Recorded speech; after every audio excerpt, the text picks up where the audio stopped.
ஆரம்பிச்சு நிறைய விஷயத்த கொடுத்துருக்குறேன். இதில் எதை எடுத்துகிட்டு போகணும், எப்படி இருக்கணும், எந்த நேரத்தில் எவ்வளவு பண்ணணுங்கிறது முதல் கொண்டு கொடுத்தாச்சு. இது இருக்கக்கூடிய ஆண்களில் ஆண்கள் பெண்கள் தானே அப்படின்னு கிடையாது, 2 பேருக்கும் சேர்த்து தான். 2 பேர் இதை யார் வேணாலும் எடுத்துகிட்டு போகலாம்.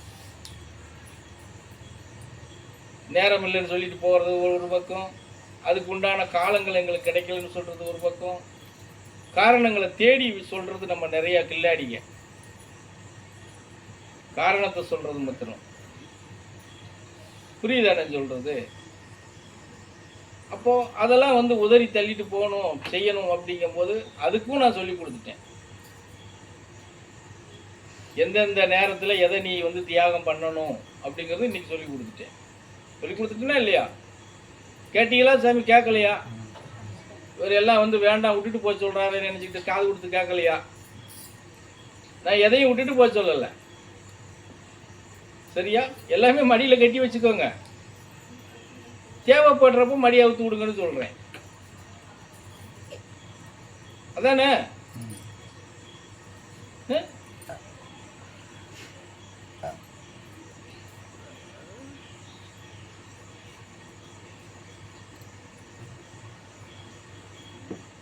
இப்போ இதுதான், இந்த நிலைப்பாட்டுக்குள்ளே தான் நீங்கள் பயணம் பண்ணணும். இப்படி பண்ணினால் மாத்திரம்தான் நீங்கள் சரியான, எப்படி சொல்கிறது, நிலையான பக்தர்கள்னு சொல்ல முடியும். இந்த இடத்துக்கு இவங்க நிலையான பக்தர்கள். இல்லைன்னா இப்படியே தான் குண்டாச்சட்டிகளை குதிரை ஓட்டுறது மாதிரி அப்படியே தள்ளிக்கிட்டு முட்டிக்கிட்டு போக வேண்டியதான். வேற என்ன செய்ய முடியும்?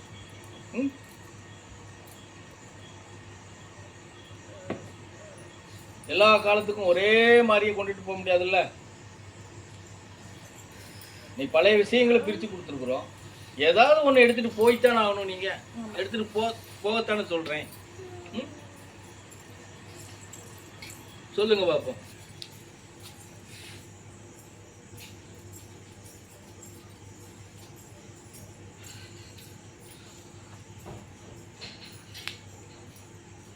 சொல்லுங்க.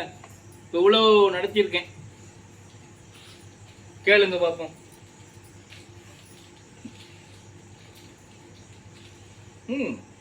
இதெல்லாம் இதில் இவ்வளவு நடத்துனதுல சந்தேகமெல்லாம் யாருக்கு இல்லாமலாம் இருக்காது.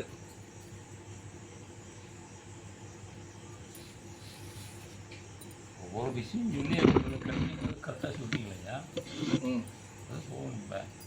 அப்போ அதனால சந்தேகம் இல்லையா? சந்தேகம் எடுத்து கொண்டு போகணும்ல. அதுக்குள்ள முயற்சி எடுக்கணும். ஓ, கதையும் சொல்லி அதுக்கு விடையும் சொல்லிட்டணும். ஆமாம்.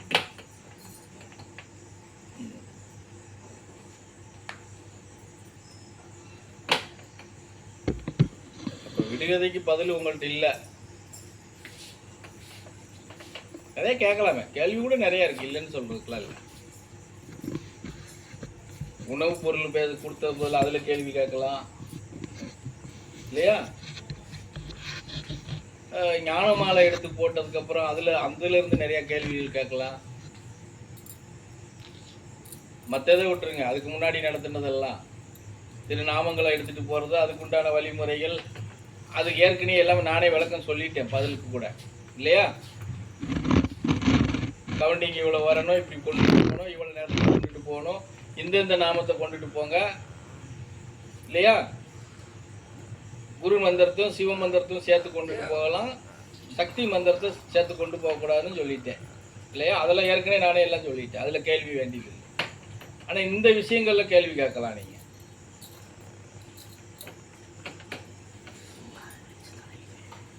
அதிலே கேட்கலாம். பெண்கள் ருதுவானா நம்ம எங்கே வேணாலும் போகிறோன்னு சொல்கிறோமே சாமி, அதில் ஒரு கேள்வி கேட்கலாம். ஒருத்தர் மரணம் அடைஞ்சிட்டாங்கிறது கூட அதுக்கு பதில் சொல்லிட்டேன். மரணம் அடைஞ்சா நீ என்ன செஞ்சுக்கலாம்னு சொல்லிட்டேன். அதில் கேள்வி கூட வராது.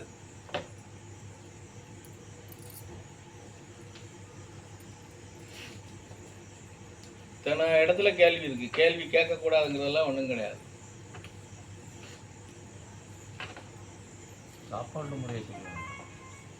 சாப்பாட்டு முறை ஒட்டுமொத்தமாக இப்போ சாப்பாட்டு முறைனா எதுலன்னு சொல்லணும். அதுக்கு எந்த முறையை போய் எடுத்துட்டாங்களோ அந்த முறையில் இருக்கும்போது சாப்பாட்டு முறை மாறும்ல ஒரு ஸ்டேஜில். ஆமாம். கண்டிப்பா மாறும். அது மட்டும் இப்போ நீங்க ஆழமான ஒரு விஷயத்தை எடுத்துட்டு போறீங்க, ஒரு தியானம் கூட தியானத்தை விட்டுருங்க, மந்திர துதிகள்லயே நீங்க எடுத்துட்டு போறீங்கன்னு வச்சுக்கோங்க, அந்த கவுண்டிங்ல சக்சஸ் ஆயிருது. அதுக்கப்புறம் இப்போ நீங்க கவுண்டிங்கை கொண்டு போறது உங்களுக்கு ஒரு இதுதான், நுழையிறதுக்கு உண்டான ஒரு பாதை தான், உள்ள நுழையிறதுக்கு. கவுண்டிங் வந்துருச்சுன்னா நுழைஞ்சிட்டீங்கன்னு அர்த்தம். அதுக்கப்புறம் சில விதிமுறைகளை கடைப்பிடிக்கணும், அதுக்கப்புறம் மண்டல ரீதியாக கொண்டு போகணும். புரிஞ்சுதுங்களா? அது எந்த மந்திரமாக இருந்தாலும் சரி, சக்தி மந்திரமாக இருந்தாலும் சரி, குரு மந்திரமாக இருந்தாலும் சரி, குரு சிவ மந்திரமாக இருந்தாலும் சரி, நம்ம எடுக்கக்கூடிய வேலையை பொறுத்து இருக்கு. எண்ணத்துக்காக, தொழிலுக்காக எடுக்கிறோமா, இல்லை உடல் பிணிக்காக எடுக்கிறோமா, இல்லை ஒரு குழந்தைக்கு திருமணத்துக்காக எடுக்கிறோமா, அப்படின்லாம் இருக்கு இல்லையா? அப்போ அதுக்கு கவுண்டிங் வரும், நாள் வரும், 3 மண்டலமா 5 மண்டலமா இப்படிலாம் வரும். அப்போ அந்த மண்டலத்துக்கு தகுந்தது மாதிரி சில நீ உணவுப் பொருள்களை மாற்றிக்கிறணும். என்ன நமக்கு சில அத்தியாவசிய எண்ணங்கள் உள்ள வரக்கூடாதுங்கிறதுக்காகத்தான் அந்த உணவை மாற்றிக்கிற சொல்கிறது. எப்படி? அந்த நேரத்தில் நான்வெஜ் சாப்பிடாத, புரியுதுங்களா? இல்லறவாதியாக இருந்தால் ஒதுங்கி இருந்துக்கோங்க, அவ்வளோதான். இந்த 5 மண்டலம் நீ முடிச்சுட்ட, 3 மண்டலம் முடிச்சுட்ட, அதுக்கப்புறம் என்ன தவணாலும் தோல்ல தூக்கி போட்டுட்டு தெரியும். புரியுதுங்களா? அதுதான் அதில் இருக்கிறது. வேற என்ன?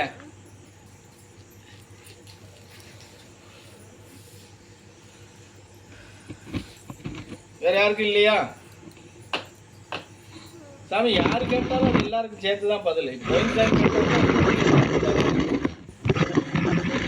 இவங்க தான் கேட்கணும், அவங்க தான் கேட்கணுங்கிறதெல்லாம் இல்லை. உங்களுக்கு என்ன மனசுல தோணுதோ கேள்வியா வைங்க.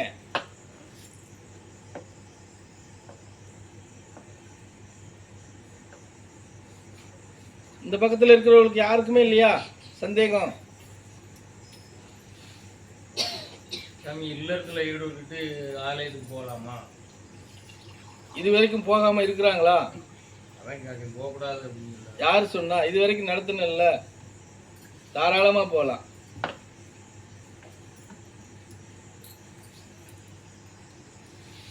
நீ இல்லறத்துல இருந்துட்டு நீ ஒண்ணு தூக்கி தோல்ல போட்டுக்கிட்டு போறது இல்லையில, சொல்லு சாமி. தாராளமா போகலாம், அதுல எல்லாம் ஒன்றும் பயமே கிடையாது. கோயிலுக்கு போறதுக்கு எதுக்கு கஷ்டப்படுறேன்? ஏன் சாமி கோயிலுக்கு எந்நேரம் போவீங்க? ராத்திரியில் போக மாட்டீங்கல்ல, அப்புறம் என்ன இருக்கு அதுக்கு? சொல்லுங்க.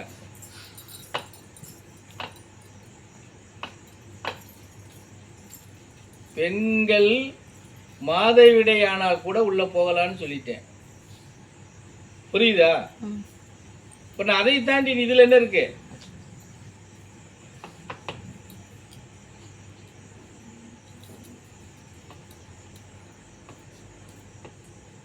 உடலுக்கு சம்பந்தப்பட்ட விஷயங்கள் எதுவுமே இறைவனுக்கு உண்டான வழிமுறையில பாதிப்பே இல்லைன்னு சொல்லியாச்சு.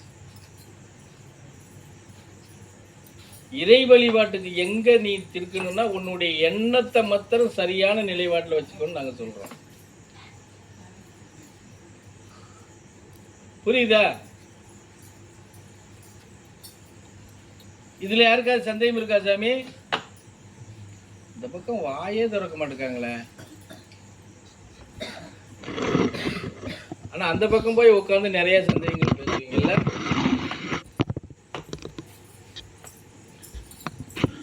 இப்படி சொல்லியிருக்காங்க, அது சரியா இருக்கு.